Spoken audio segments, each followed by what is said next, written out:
ಎಲ್ರಿಗೂ ನಮಸ್ಕಾರ. ನಾನು ನಿಮ್ಮ ರೀತು ಶ್ರೀನಿವಾಸ್, ಕೋನ್ಯೂಟ್ರಿಷನ್ ಕ್ಲಿನಿಕ್ಸಲ್ಲಿ ಕ್ಲಿನಿಕಲ್ ಡಯಟಿಷಿಯನ್ ಆಗಿ ಕೆಲಸ ಮಾಡ್ತಾ ಇದ್ದೀನಿ. ಇವತ್ತು ನಾವು ಎಂಡೋಮೆಟ್ರಿಯೋಸಿಸ್ ಬಗ್ಗೆ ತಿಳ್ಕೊಳ್ಳೋಣ ಮತ್ತು ಅದಕ್ಕೆ ಬೇಕಾಗಿರುವಂಥ ಸೂಪರ್ ಫುಡ್ಸ್ ಬಗ್ಗೆನೂ ಸಹ ಸ್ವಲ್ಪ ಡೀಟೇಲ್ ಆಗಿ ತಿಳ್ಕೊಳ್ಳೋಣ. ಫಸ್ಟ್ ಆಫ್ ಆಲ್, ಎಂಡೋಮೆಟ್ರಿಯೋಸಿಸ್ ಅಂದರೆ ಏನು, ಅದ್ರ ಮೊದಲು ನಾವು ಪೀರಿಯಡ್ಸ್ ಹೇಗೆ ವರ್ಕ್ ಆಗುತ್ತೆ ಬಾಡಿಯಲ್ಲಿ ಅಂತ ಫಸ್ಟ್ ನೋಡೋಣ. ಸೊ ಪೀರಿಯಡ್ಸ್ ಅನ್ನೋದು ಎಲ್ಲ ಮಹಿಳೆಯರಿಗೆ 30 ಡೇಸ್ಗೆ ಒಂದ್ಸತಿ ಬರೋ ಅಂಥ ಸೈಕಲ್ ಆಗಿರುತ್ತೆ. ಅಂದರೆ ಮುಟ್ಟಾಗೋ ಟೈಮಲ್ಲಿ ನಮ್ಮ ಬಾಡಿಯಲ್ಲಿ ಯೂಟ್ರಸ್ ಲೈನಿಂಗ್ ಏನಿರುತ್ತೆ ಅದು ಶೆಡ್ ಆಗಿ ಬ್ಲಡ್ಡಲ್ಲಿ ಆಚೆ ಬರುತ್ತೆ. ಸೊ ಈ 30 ದಿನಕ್ಕೆ ಒಂದ್ಸತಿ ಸೈಕಲ್ ಆಗದಿರೇ ಇದ್ದರೆ, ಅಂದರೆ ಯೂಟ್ರಸ್ ಬಿಲ್ಡ್ ಆಗಿ ಏನಾಗ್ಬಿಡುತ್ತೆ, ಈ ಎಂಡೋಮೆಟ್ರಿಯಲ್ ವಾಲ್ ಥಿಕ್ನೆಸ್ ಹೆಚ್ಚಾಗ್ತಾ ಹೋಗುತ್ತೆ. ಸೊ ಈ ಥಿಕ್ನೆಸ್ ಹೆಚ್ಚಾಗ್ತಾ ಹೋದಾಗ ಎಂಡೋಮೆಟ್ರಿಯೋಸಿಸ್ಗೆ ಕನ್ವರ್ಟ್ ಆಗುತ್ತೆ. ಸೊ ಇಂಥವ್ರಿಗೆ ಏನಾಗ್ಬಿಡುತ್ತೆ, 30 ದಿನಕ್ಕೆ ಒಂದ್ಸತಿ ಸೈಕಲ್ ಆಗೋ ಬದಲು 2 ತಿಂಗಳಿಗೆ ಒಂದ್ಸತಿ ಸೈಕಲ್ ಆಗುತ್ತೆ, ಇಲ್ಲ ಅಂದರೆ ತಿಂಗಳಲ್ಲಿ 2 ಸತಿ ಸೈಕಲ್ ಆಗೋ ಚಾನ್ಸಸ್ಸು ಹೆಚ್ಚಾಗಿರುತ್ತೆ. ಸೊ ಈ ಎಂಡೋಮೆಟ್ರಿಯಲ್ ವಾಲ್ ಏನಿದೆ, ಇದು ಯೂಟ್ರಸ್ ಬಿಟ್ಟು ಬೇರೆ ಕಡೆ ಏನಾದರೂ ಗ್ರೋತ್ ಕಾಣಿಸ್ಕೊಂಡ್ರೆ ಸಹ ಎಂಡೋಮೆಟ್ರಿಯೋಸ್ನ ನಾವು ಕ್ಲಾಸಿಫೈ ಮಾಡ್ತೀವಿ. ಅಂದರೆ ಫೆಲೋಪಿಯನ್ ಟ್ಯೂಬ್ ಆಗಿರ್ಬೋದು, ಫೆಲೋಪಿಯನ್ ಟ್ಯೂಬ್ ಆಚೆ ಆಗಿರ್ಬೋದು, ಇಂಥ ಕಡೆಯಲ್ಲಿ ನಮಗೆ ಜನರಲ್ ಆಗಿ ಎಂಡೋಮೆಟ್ರಿಯಲ್ ವಾಲ್ ಕಾಣಿಸ್ಕೊಳ್ಳೋದಿಲ್ಲ.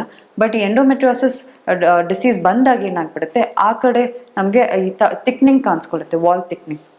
ಸೊ ಅವ್ರಿಗೆ ಮುಟ್ಟಾದಾಗ ಏನಾಗುತ್ತೆ, ಹೆವಿ ಬ್ಲೀಡಿಂಗ್ ಕಾಣಿಸ್ಕೊಳ್ಳುತ್ತೆ, ಇಲ್ಲಾಂದರೆ ತುಂಬ ನೋವು ಬರೋದಾಗಿರ್ಬೋದು.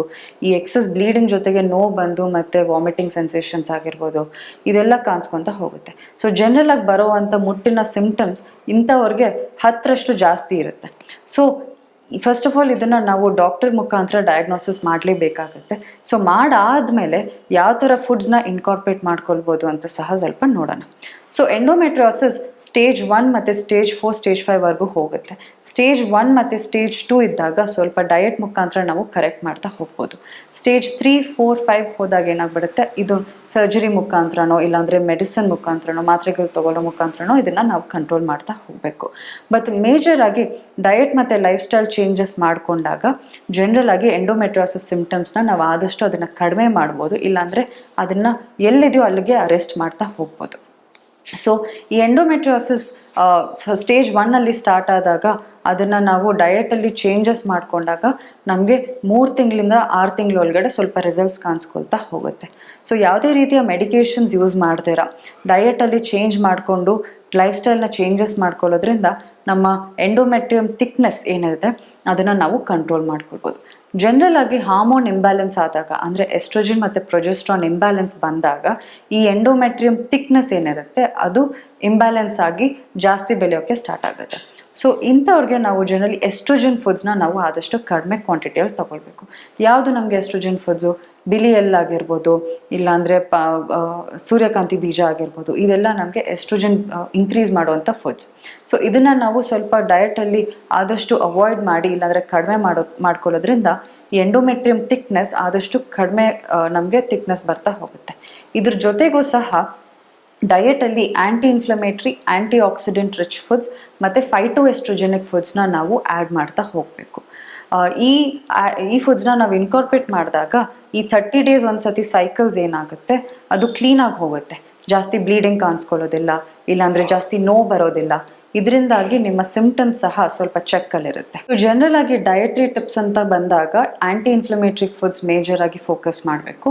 ಸೊ ಆ್ಯಂಟಿ ಇನ್ಫ್ಲಮೇಟ್ರಿ ಫುಡ್ಸಲ್ಲಿ ಟಾಪ್ 1 ಬಂದುಬಿಟ್ಟು ನಮಗೆ ಬೆರೀಸ್, ಅಂದರೆ ನಮಗೆ ಸ್ಟ್ರಾಬೆರಿ ಆಗಿರ್ಬೋದು, ಬ್ಲೂಬೆರೀಸ್ ಆಗಿರ್ಬೋದು, ಕ್ರ್ಯಾನ್ಬೆರೀಸ್ ಮತ್ತು ಗೋಜಿ ಬೆರೀಸ್ ಅಂತಲೂ ಸಿಗುತ್ತೆ. ಸೊ ಈ 4 ಬೆರೀಸ್ನೂ ಸಹ ಡ್ರೈಡ್ ಫಾರ್ಮಲ್ಲಿ ತೊಗೊಂಡಾಗ, ಅಂದರೆ ಅದನ್ನು ಚೆನ್ನಾಗಿ ತೊಳೆದು, ಯಾಕಂದರೆ ಇದರಲ್ಲಿ ಸ್ವಲ್ಪ ಸ್ವೀಟ್ನರ್ ಕಂಟೆಂಟ್ಸ್ ಹೆಚ್ಚಾಗಿರುತ್ತೆ, ಸೊ ಅದನ್ನು ಚೆನ್ನಾಗಿ ವಾಶ್ ಮಾಡಿ ದಿನದಲ್ಲಿ ಒಂದು ಮಿಕ್ಸ್ ಮಾಡಿ 1-2 ರಿಂದ 3 ಬೆರೀಸ್ನ ನಾವು ಇನ್ಕಾರ್ಪೊರೇಟ್ ಮಾಡ್ತಾ ಹೋದಾಗ ಆ್ಯಂಟಿ ಇನ್ಫ್ಲಮೇಟ್ರಿ ಪ್ರಾಪರ್ಟಿ ಡಯಟಲ್ಲಿ ಜಾಸ್ತಿ ಆಗುತ್ತೆ.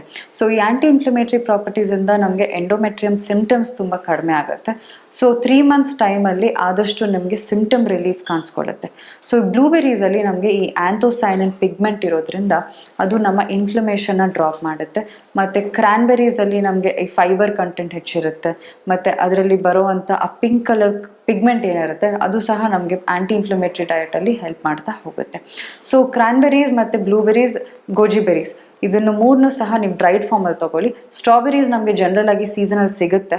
ಸೊ ಸಿಕ್ಕಾಗ ಅದನ್ನು ಚೆನ್ನಾಗಿ ತೊಳೆದು, ಪೆಸ್ಟಿಸೈಡ್ ಕಂಟೆಂಟ್ ಏನಾದರೂ ಜಾಸ್ತಿ ಇದ್ದರೆ ಅದನ್ನು ಚೆನ್ನಾಗಿ ತೊಳೆದು ಅದನ್ನು ತೊಗೊಳ್ಬೇಕು. ಯಾಕಂದರೆ ಈ ಪೆಸ್ಟಿಸೈಡ್ ಕಂಟೆಂಟು ಸಹ ನಮ್ಮ ಬಾಡಿಯಲ್ಲಿ ಹೋಗಿ ಸೇರಿಕೊಂಡಾಗ ಟಾಕ್ಸಿನ್ಸ್ ಫಾರ್ಮ್ ಆಗುತ್ತೆ. ಈ ಟಾಕ್ಸಿನ್ಸು ಸಹ ಒಂದು ಎಂಡೋಮೆಟ್ರಿಯೋಸಿಸ್ಗೆ ಕಾರಣ ಆಗುತ್ತೆ. ಸೊ ಅದರಿಂದಾಗಿ ಆದಷ್ಟು ಎಲ್ಲ ತರಕಾರಿ ಮತ್ತು ಹಣ್ಣುಗಳನ್ನ ತೊಗೊಂಡಾಗ ಕ್ಲೀನಾಗಿ ತೊಳೆದು ಅದರಲ್ಲಿರುವಂಥ ಪೆಸ್ಟಿಸೈಡ್ಸ್ನ ತೆಗೆದಾಕಿ ತೊಗೊಳ್ಬೇಕಾಗುತ್ತೆ.